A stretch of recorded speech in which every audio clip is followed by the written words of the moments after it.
clip by Bishop Dag Heward Mills Ministries. Discover how God can change your life forever. Amen. Number 3. Rich people think that they will live forever, but you don't know when you are going to die. Amen. 1 Samuel chapter 20. It says, and David swore moreover and said, thy father certainly knoweth I have found grace in thy eyes. Amen.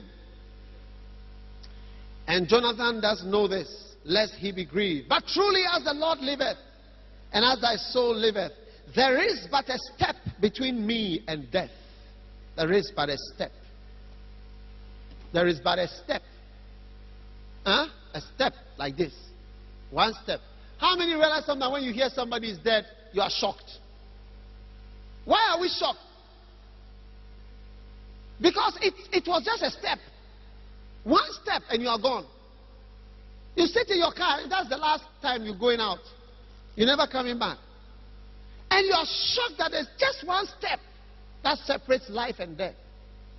No matter how much money you have or you don't have, let it always be in your heart that there is just a step between you and eternity.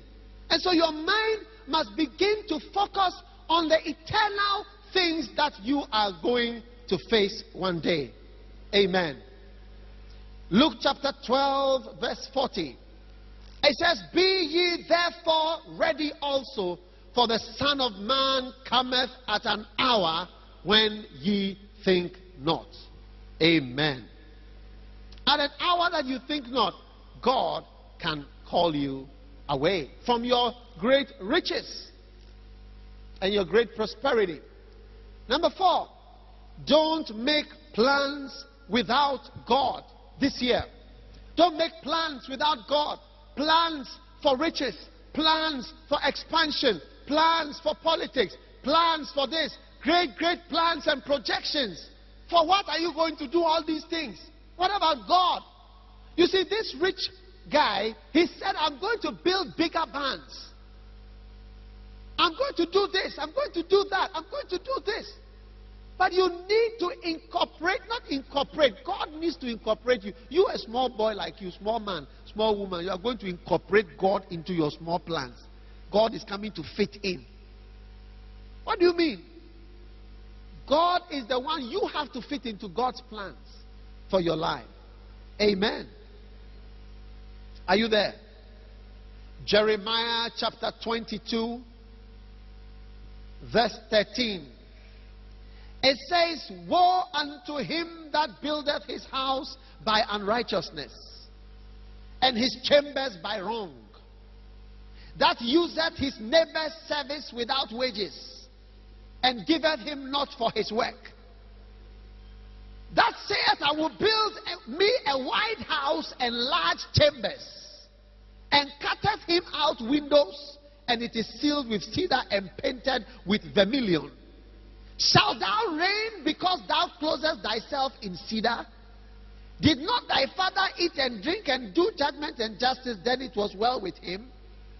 God is asking that as you make your plans without God, were not the spiritual fathers that you had, were they not making plans with God before it was well with them? But you are making a plan saying that I'm just going to expand my house, expand my chambers, expand the things in my life, but there is no God in your plans.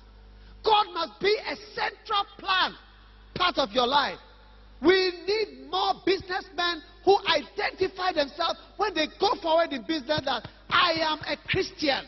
I cannot be involved in this kind of thing. I am sorry.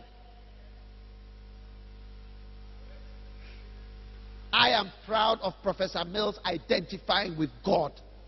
Very, very proud. I wish you would see more businessmen who would say, when they serve you the wine and they serve you the thing, they say, I am sorry. Atta Mills cannot do this. You to start to say something for yourself and identify yourself with God. That's how President Bush was. And that is how Muslims are. Muslims are very sure of their religion and they will make you know straight away. They will kneel down in front of you and pray like this right now. They will just kneel down right now and pray like that. We have had planes where the air hostesses have a situation because they've come to the business class to come and lay down their mat to pray there. And they are saying, you cannot pray. I say, we are praying to our God here. Now. We are praying now to our God. You say what? This is where we can sleep and pray. When you drive on Malaysian Airways, fly on Malaysian Airways, you will see an arrow in the plane. It points like this, then it will point like this. Then there's an arrow. They put a video on the cabin, and you can see the arrow. It's always pointing to Mecca. They tell you the time to pray and where Mecca is, so that you can always, if Mecca is here, then the plane goes, Mecca is now here, then you can pray this way. They don't hide their God. They don't hide their religion. And Christians must learn from Muslims about their openness and their boldness, about what they believe in. When you go to Papaya or you go to buy some food to eat, you just bless, amen. But a Muslim will pray and he's open about it. So that's something that we have to learn from them. How many are going to learn that? Yeah. Amen. Woe to him that makes plans without God and does not acknowledge God as a great part of all that he or she is doing. Woe to you. Amen. Number 5. Be accountable towards God with all that God gives you as riches and blessings come to you. Be accountable to God. So then everyone shall give account of himself to God. Romans 14 verse 12. Every one of us shall give an account of himself to God. Every one of us shall give an account. We shall all stand before God. You will stand before God. You will stand before Almighty God and answer for what you have done with your time, with your money, and with the resources and the connections that he gave you. How many know that sometimes your connection alone can help? Just your connection. You don't know. Maybe your mother is a relative. Maybe your father is a relative. Maybe your cousin is a relative. And maybe you just have to say one word.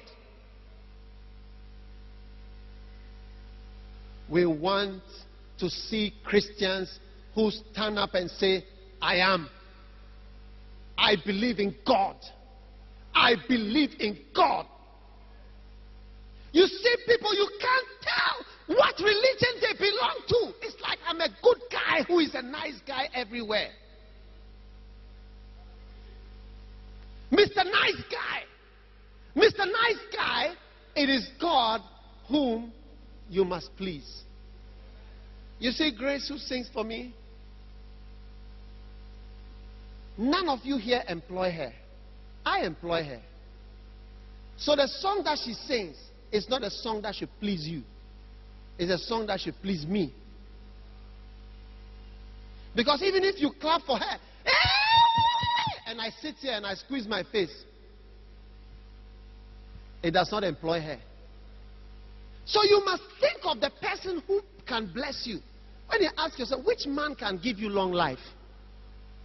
Have you asked yourself, which man can extend your life?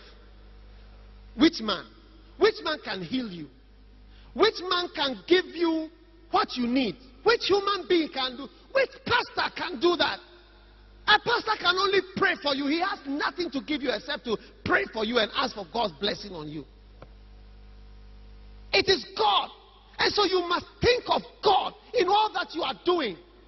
Think of God and know that God will ask you, what did you use what I gave you for? What did you use it for?